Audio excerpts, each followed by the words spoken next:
آپ اپنی بیٹی کے رشتے کے حوالے سے سال ہر سال سے پریشان ہیں۔ آپ کی بیٹی کا رشتہ گھر میں دروازہ ٹاپتا ہی نہیں ہے۔ آپ کے گھر میں بیٹی کا رشتہ پسند آپ کو نہ آئے یا ان کو نہ پسند آئے، وہ واپس ہی نہیں آتے۔ جب کبھی وہ واپس آئیں، رشتہ طے ہوتے ہوتے رہ جاتا ہے۔ کبھی طے ہو جائے تو پھر نکاح نہیں ہوتا، اور بعض دفعہ نکاح ہو جائے تو طلاق تک نوبت 1 سے 2 3 راتوں میں ہی آ جاتی ہے۔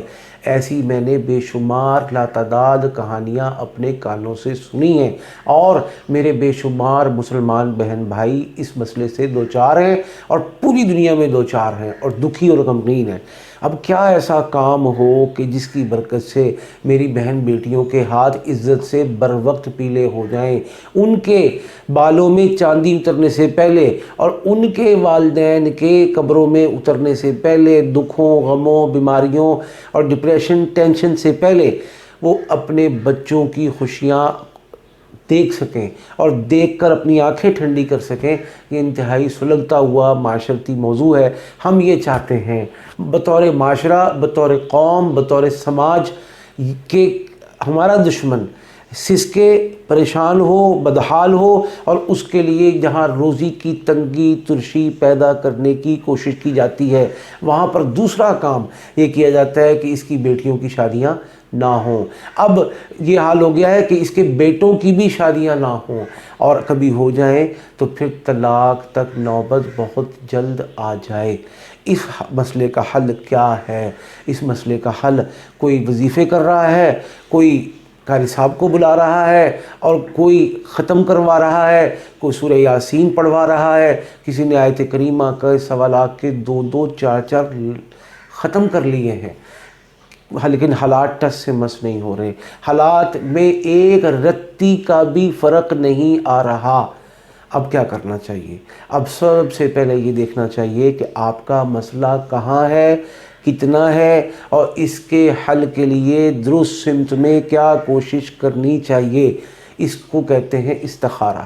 یہ استخارہ سب سے پہلے آپ ہم سے کروائیں، اور اس کی کوئی کاسٹ نہیں ہے، یہ بالکل فری ہے۔ ایک بات۔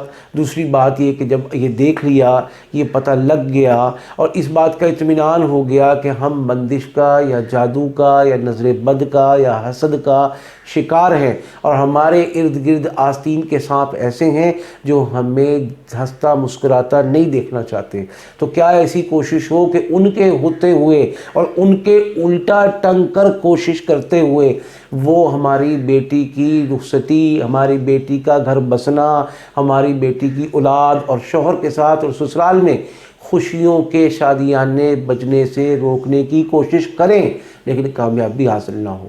یہ ہے اصل بات کہ دشمن ہو اور اس کا جادو سر چڑھ کر بولتا ہو، لیکن اب وہی جادو ہے، وہی دشمن ہے، لیکن ہکا بکا ہے، حیران پریشان ہے، اور انگشت بدننا ہے کہ یہ کیا ہو گیا ہے۔ اور اب وہ جاتا ہے جادوگر کے پاس، لیکن اب اس کا جادو بھی نہیں اثر کرتا، نہیں چلتا۔ رزلٹ میں اس جادوگر کی اور اس کے سائل یعنی آپ کے دشمن کی لڑائی ہوتی ہے، اور وہ جادوگر کے توپوں کا رخ آپ کی طرف سے، آپ کی بیٹی کی طرف سے، آپ کی بیٹی کے گھر کی طرف سے ہٹ کے اس سائل یعنی آپ کے دشمن کے گھر کی طرف ہوتا ہے۔ اب تباہی اس کے گھر میں اترتی ہے، وہ دکھ غم ادھر آتے ہیں، آپ کی طرف آ نہیں پاتے ہیں۔ آپ ہمیشہ کے لیے محفوظ روحانی قلعے میں، مضبوط روحانی خیمے میں ایسے رہتے ہیں شاہانہ کہ کائنات کی کوئی طاقت آپ کی اس شاہانہ ٹھاٹ باٹ کو توڑ نہیں سکتا۔ یہ الحمدللہ ہم سکھا رہے ہیں، یہ ہم بتا رہے ہیں، پیروں پر کھڑا کر رہے ہیں الحمدللہ۔ لیکن اس کے ساتھ ساتھ جو میرے بھائی خود اور جو میری بہنیں خود محنت کرنا چاہیں، ان کے لیے صرف 7 دن کا عمل پیش کر رہا ہوں۔ سورہ مریم روزانہ 1 مرتبہ پڑھنی ہے مسلسل، اس کے بعد اگلے 7 دن میں مسلسل سورہ احزاب روزانہ 1 مرتبہ پڑھنی ہے، اور یہ اس 7 دن کے بعد اگلے 7 دن، آخری 7 دن سورہ طٰہٰ پڑھنی ہے مسلسل روزانہ 1 وقت مقرر کر کے 1 مرتبہ۔ اس کے اول آخر 3 مرتبہ درود پاک۔ جو آج وقت فکس کر لیں، آئندہ اس کا اہتمام کریں۔ یہ پانی پر دم کر لیں، گھر کے پاک کونوں میں چھڑکیں۔ اس پانی سے اپنی بہن بیٹی کو منہ ہاتھ دھونے کا، وضو کرنے کا کچی جگہ پہ یا کسی کیاری میں کسی گملے میں وضو کرنے کا بتائیں، انشاءاللہ اللہ کے حکم سے تمام بندشیں ختم ہو جائیں گی۔